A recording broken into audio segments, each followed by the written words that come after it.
que le monde l'accusa, elle donna naissance à Isa. Voici l'histoire de Maryam et de la naissance du prophète Isa. Maryam, une jeune femme, pure, pieuse.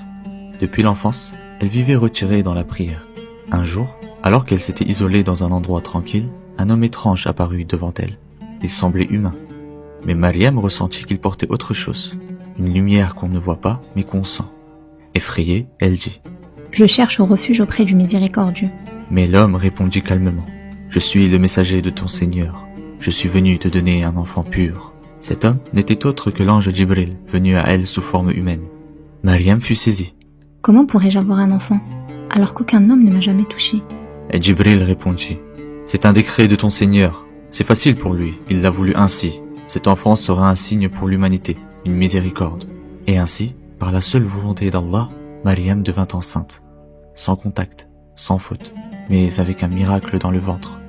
Les mois passèrent, son ventre s'arrondit, et avec lui, les regards changèrent. Les murmures se firent plus lourds, car tout le monde savait, Maryam n'était pas mariée. On ne lui posa pas de questions, on la jugea, et elle, silencieuse, fuyait les regards, pas par honte, mais parce qu'elle savait que personne ne comprendrait.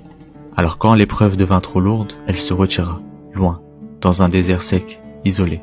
Certains savants disent que Dieu l'y a guidée, d'autres qu'elle y alla d'elle-même. Mais une chose est sûre, c'est là que le miracle devait naître.